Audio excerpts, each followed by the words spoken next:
This image shows the Statue of Liberty being sculpted the first time in Paris, France. The statue has been completed up to its torso, and the head, minus the spokes of the crown, and the right hand holding aloft the torch have been completed separately. This image is quite lovely because it shows the internal iron lattice work that holds aloft the statue.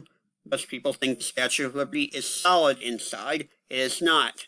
This iron lattice work, which was created by Gustave Eiffel, also well known for the Eiffel Tower, holds up the copper skin of the statue, which is only about 2.3 millimeters thick, or the thickness of 1.5 pennies.